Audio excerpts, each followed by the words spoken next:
Começa mais uma edição do JR 15 Minutos, o podcast da Record TV que aprofunda as notícias que mais mexem com a nossa vida. O Brasil está cada vez mais feminino e mais velho. É o que revela o censo do IBGE, feito no ano passado. Novos dados do Censo 2022, divulgados pelo Instituto Brasileiro de Geografia e Estatística, o IBGE, revelam que a população brasileira tem uma proporção maior de mulheres e está mais velha. As pessoas com mais de 65 anos aumentaram quase 57% em relação ao censo de 2010, quando representava 7% dos habitantes do país. Foi o maior salto de envelhecimento já registrado desde o início do censo em 1940. Por que o perfil dos brasileiros vem mudando ao longo das últimas décadas? Como o alto índice de idosos influencia nas políticas públicas? O que explica esse aumento? E da população feminina? O 15 Minutos de hoje discute essas e outras dúvidas com o analista socioeconômico do IBGE, Jefferson Mariano. Seja bem-vindo, professor. Olá, muito obrigado. É um prazer estar com vocês. Quem nos acompanha nessa entrevista é a repórter da Record TV, Ingrid Gribel. Ingrid, os dados divulgados indicam uma mudança significativa no perfil da população, não é mesmo? Olá, Fara. Oi, professor Jefferson. Obrigada pelo convite. Exatamente, Fara. Os últimos dados do Censo 2022 revelam que quem tem 65 anos ou mais entrou numa parcela da população que tem se tornado maior. Hoje são mais de 22 milhões de pessoas, ou quase 11% dos brasileiros. Em relação ao censo de 2010, essa população de 65 anos ou mais aumentou em 57%. Já em relação às mulheres, Fara, elas são mais da metade da população, 51%. Estes números revelam uma acentuada mudança do perfil demográfico do país. Professor Jefferson, por que a população brasileira envelheceu significativamente nos últimos 12 anos? Bom, o processo de envelhecimento da população brasileira já vinha sendo observado nos últimos censos, né? Mas nessa ocorreu realmente uma aceleração. Esse crescimento da população idosa deve-se fundamentalmente a fatores demográficos, que é uma proximidade do perfil de países desenvolvidos, que tem essa tendência de envelhecimento, e no caso do Brasil, está muito associada à questão de medicamentos, a políticas públicas que foram sendo implementadas nos últimos anos, que contribuíram para o aumento da longevidade dessa população. Professor, os dados mostram que as regiões do país com a maior proporção de idosos com 65 anos ou mais são o Sudeste, com 12,2%, e o Sul. Do outro lado, a população mais jovem, envolvendo crianças com até 14 anos, é mais expressiva no Norte, com 25,2%, e no Nordeste. O que explica essa diferença etária entre as regiões e estados? Bom, esse é um dado que é complicado no Brasil, que está relacionado realmente à questão das desigualdades sociais e especialmente a questão regional. Então a gente tem um quadro de desigualdade, e aí associado à questão do acesso a equipamentos sociais urbanos, equipamentos públicos, a questão dos rendimentos. Então, por exemplo, quando a gente pega a cobertura de esgoto, né, enquanto em algumas unidades da federação, como São Paulo, a gente tem quase a plenitude, a região norte do país, esse recurso é muito escasso. Então isso faz com que realmente haja um impacto na questão da saúde da população e acabe afetando a questão da longevidade. Então, sem dúvida nenhuma, vai impactar em outras políticas, né? Especialmente quando a gente vai analisar cobertura com relação a alguns equipamentos para a população idosa, né? Que realmente aí tem um descompasso. O Rio Grande do Sul, por exemplo, é o estado com a maior proporção de população idosa. Também registra o menor percentual de crianças. Esse aumento da população idosa exige políticas públicas específicas para o segmento? É um grande desafio para o país, porque o que ocorre? O Brasil, como eu mencionei, tem esse perfil de envelhecimento populacional que se aproxima dos países desenvolvidos, né? Mas, paralelamente, o Brasil ainda tem desafios no que se refere à questão da população jovem. Então, tem os dois extremos, né? Coloca ao país uma necessidade, por exemplo, de implementar políticas públicas para atender essa população idosa, não só necessariamente no que se refere aos equipamentos, mas também a própria questão do mercado de trabalho, porque agora é um mercado de trabalho diferente, gradativamente precisa incorporar esses trabalhadores. E no outro extremo, a gente tem uma redução do crescimento da população jovem, que continua crescendo, mas numa menor proporção, e os desafios para atender as demandas dessa população, creche, escola. Então realmente é um desafio bastante grande que se coloca para o o país, né? As duas pontas ainda não estão plenamente resolvidas. Professor, o envelhecimento populacional acontece de forma intensa nas menores e nas maiores cidades. Este fenômeno pode impactar economicamente as contas públicas, por exemplo, com a Previdência e o próprio mercado de trabalho?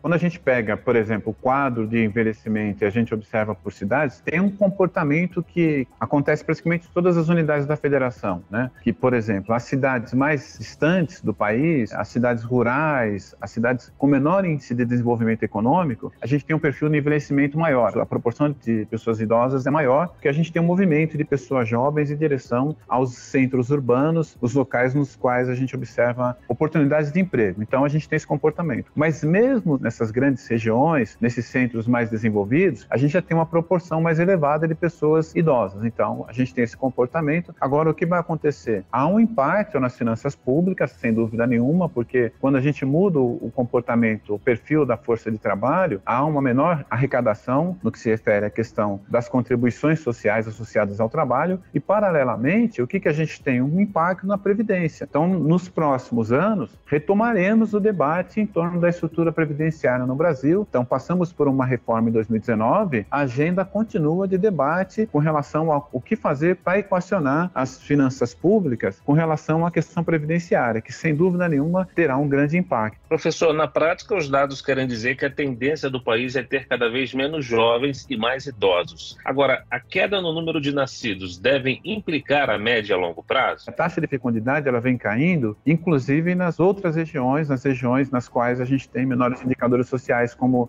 a gente vem comentando. Então, o Norte e o Nordeste também têm passado por uma queda significativa de taxa de fecundidade. Então, teremos, sem dúvida nenhuma, daqui para frente, uma menor participação de pessoas jovens e vai contribuir não só para o aumento do envelhecimento da população, mas no médio prazo, por exemplo, um próprio encolhimento da população brasileira, que as projeções davam que esse processo ocorreria, por exemplo, a partir de 2060. Com esse cenário é possível que ocorra uma antecipação desse processo, né? Ou seja, que nas próximas décadas a gente já começa a observar o encolhimento da população brasileira, que é um outro fenômeno que já ocorre, por exemplo, em países desenvolvidos. E por falar em países desenvolvidos, professor, o governo japonês é um exemplo de região que adotou medidas para resolver a queda da taxa de natalidade. A longo prazo, o Brasil pode adotar medidas parecidas? Pelo menos nos próximos 10 anos, ainda é uma questão que não se coloca ao Brasil, né? Mas, por exemplo, é possível. Entre 20 e 30 anos, os países que enfrentaram ou estão enfrentando esse problema começam a adotar medidas nesse sentido, de incrementar, adotar algumas estratégias para que o encolhimento da população não seja tão acentuado. É porque a gente sempre tem que pensar, é importante, né, não ter um crescimento populacional explosivo, né,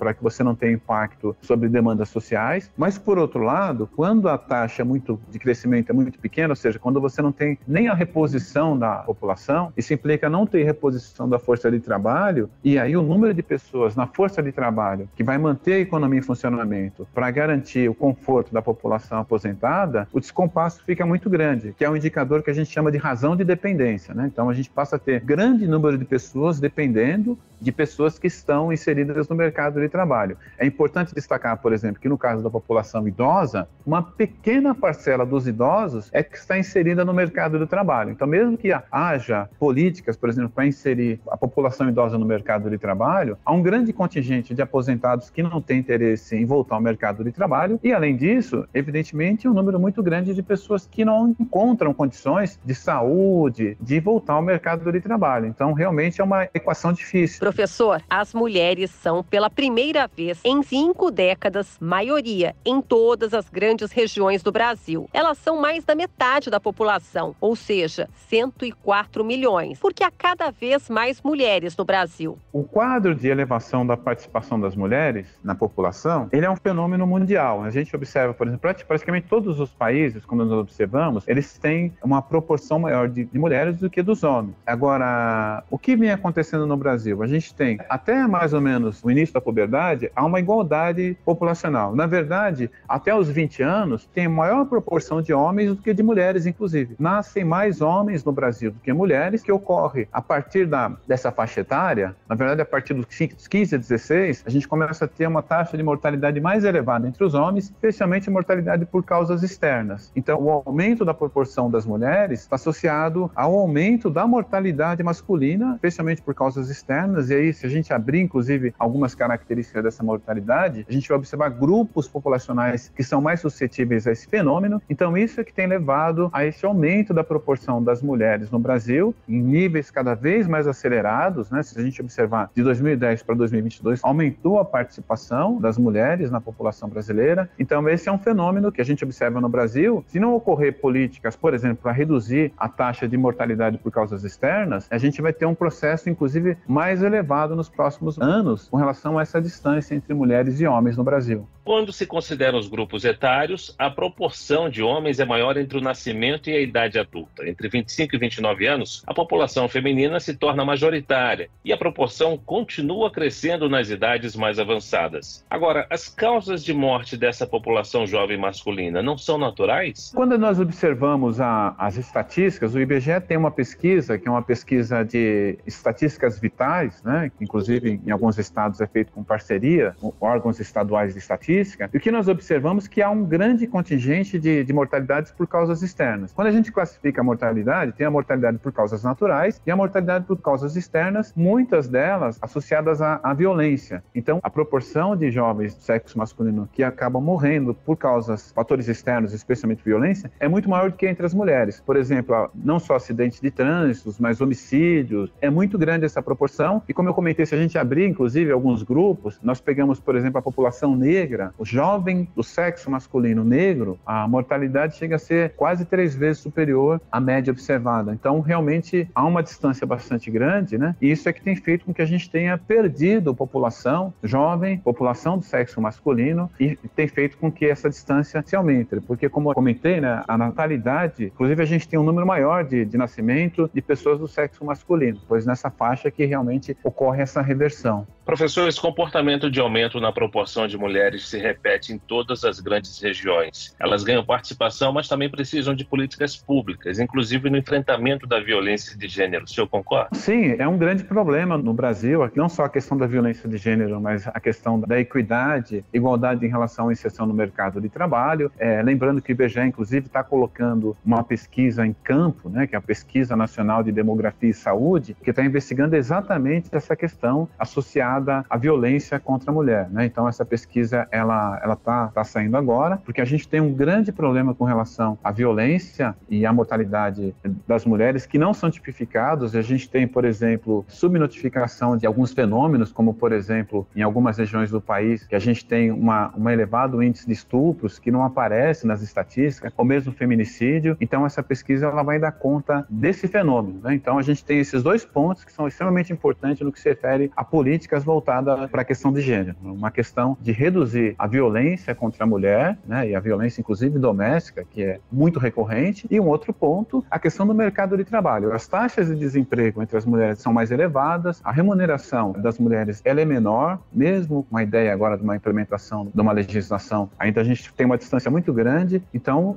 novamente, além de pensar a questão das faixas etárias, o país tem um desafio muito grande, que é estabelecer uma relação de equidade e igualdade de gênero. Professor, em termos social e econômico, como é que está o Brasil nessa situação com mais mulheres do que homens? Como é que nós estamos em relação aos países desenvolvidos, aos países de primeiro mundo? É um dado interessante, quando a gente observa num largo período, o Brasil foi um país que fez essa transição demográfica muito rápida. Então, os países, especialmente os países desenvolvidos, essa transição demográfica ela foi mais lenta, ou seja, para que faixas etárias superiores tivessem maior participação, isso levou mais tempo, foi um processo natural em termos demográficos. No Brasil, o processo foi muito rápido, foi muito célere, em função da rápida urbanização do país, e no Brasil ocorreu principalmente por conta de medicamentos. É importante destacar, ao passo que em alguns países o processo processo é natural. Aqui no Brasil foi em função de medicamento, mas de qualquer modo, o Brasil passou por essa transição. E aí a diferença que o Brasil tem em relação a esses países desenvolvidos, que essa transição pôde ser planejada, os países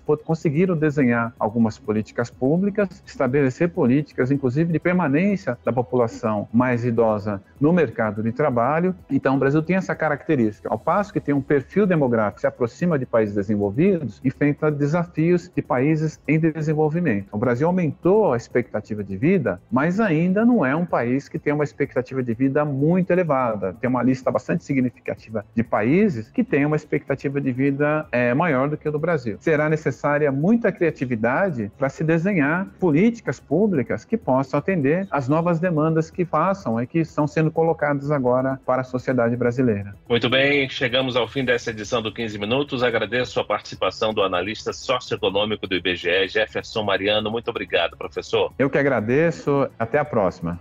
Agradeço também a presença da repórter da Record TV, Ingrid Gribel. Valeu, Ingrid. Muito obrigada pelo convite e até a próxima. Esse podcast contou com a produção de David Bezerra e dos estagiários Lucas Brito e Kátia Brazão. Sonoplastia de Marcos Vinícius, coordenação de conteúdo Edivaldo Nunes e Deni Almeida. Direção editorial Tiago Contreira. Vice-presidente de jornalismo Antônio Guerreiro. Você pode acompanhar o JR 15 Minutos no portal r7.com, nas redes sociais do Jornal da Record e nas principais plataformas de streaming. Te aguardamos no próximo episódio. Até lá!